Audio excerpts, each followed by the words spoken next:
Silent people run the fastest.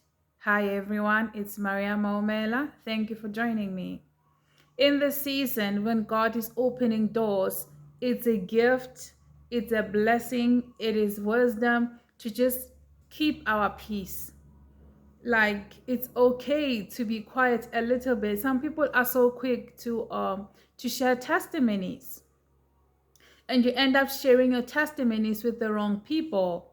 You end up sharing testimonies with the wrong people. And we usually want to share testimonies with people that are around us. You want to share it with people that are around you. That is your family, your friends, your close circle. Let us learn to be calm about things. Just because a blessing just came in, like just because you just received a blessing, doesn't mean now you must be quick to shout it at the rooftop. Yes, you have been waiting for this gift, but allow it to simmer. Allow it, allow yourself a chance to actually enjoy the gift before you're even quick to broadcast it. Or better still, wait for the people to see it. There are people who look at you and they undermine you. Do you know people don't see you the way you see yourself? You see yourself as beautiful, as confident, as successful, with a bright future. Like you have these beautiful goals and plans and dreams for your life. And someone else is looking at you and they see you as something else. They see you as something else. And then when God starts opening doors, now you want to go to the same person and be telling them that, look, this and that is happening for me. That's a bad move. Sometimes people don't even know that they're struggling with insecurities up until you succeed. Some people don't even know that they are suffering from a jealousy problem, from an envious spirit, up until you start sharing your testimony. Hallelujah.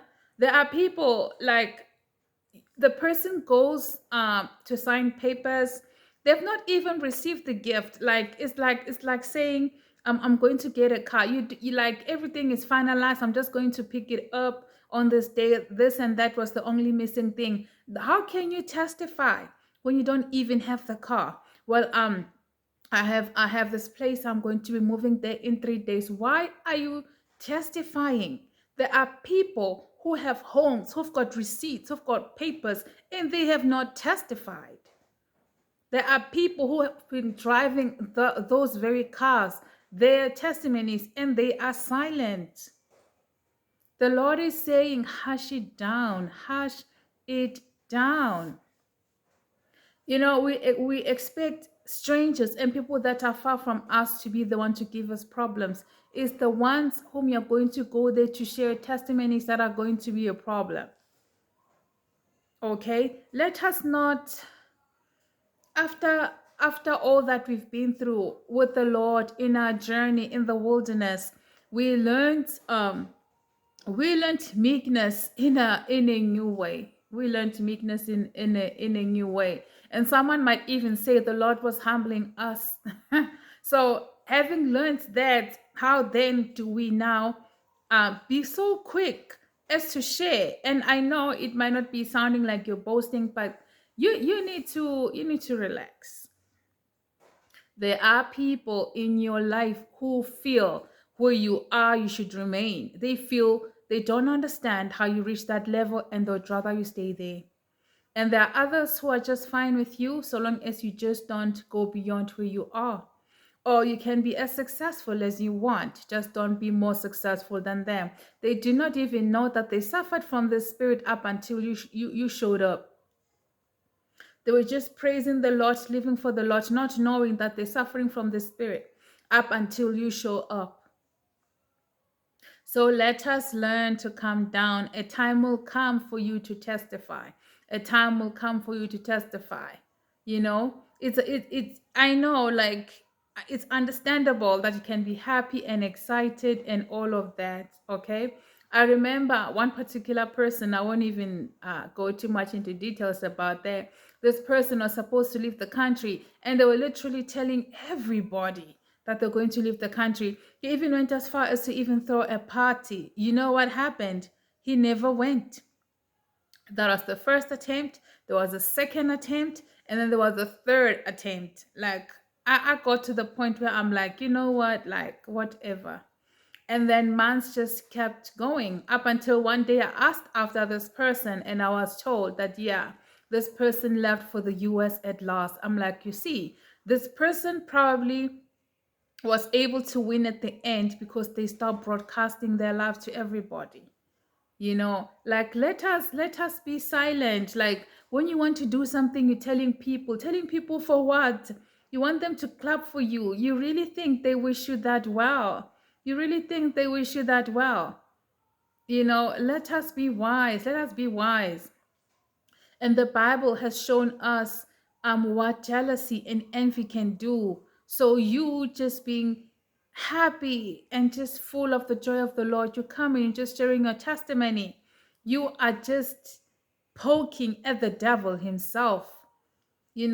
How we are so quick to talk about witches and wizards and warlocks, and we forget that we've got those very people in our lives. We've got those people in our lives. How many people will admit that, yes, my grandfather, when he was alive, he was a warlock? Oh yes, I know that he used to send curses and do voodoos and do all of that. How many people will admit that? How many people will admit that, yes, when my mom was alive, she was a witch? How many people will admit that? People sit on the truth and they keep quiet. People sit on the truth and they keep quiet. They just like everybody. It's a burden they have to carry on their shoulders. It's a burden they have to carry on their backs. And as for the people who are prophetic in the family, they are the ones who are quick to be picked up on by the warlocks, the witches and wizards of the family. And they come after them. It's either you joining their rank and you serve the devil, or you choose the Lord. And if you choose the Lord, there'll be consequences, because it could be a lifetime of attacks, and the Lord uses those attacks to build you as a person, to build your faith in Him, to grow a muscle, to learn to pray, to learn to trust in the Lord, to learn to warfare. The Lord literally uses you to frustrate their plans, giving them a chance to rethink their decisions and to see that after everything we've done, this person is still alive. Some will even come straight to you in your dreams and let you know, walk away from this person, you are on our way. Okay, that's actually what happened with my ex-husband. There were four men who came to my dream twice, and they said to me, look, we don't have anything against you. We just want you to leave this man, get out of the way. It's him we want and not you. We don't wish you any harm, but you have to leave him.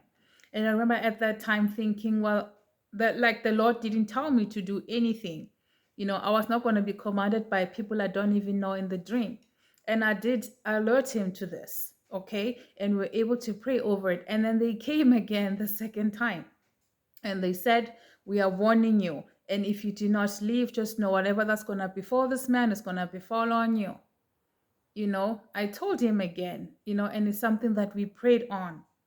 So it's amazing how we downplay things. It's amazing how we look down things. And even if the Lord does reveal things to us, we go through denial, we go through the shock.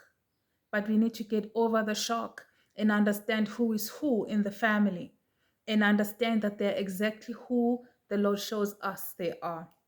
And let us be careful in dreams. For you to see someone as a witch in your dream, do not forget that the enemy is able to camouflage himself and use a face of another person. You can't just see someone and automatically assume them to be a witch because you saw them as a witch in your dream. You want to also look at the person's character. The Bible says that you know a good tree by its fruit. You want to look at the person, not what other people say. You have your own spirit, you have your own eyes, your own ears. You can use your own wisdom, your own discernment, and understand like this person. How does this person? How is this person according to you? Do you think this person is of God or is of the devil?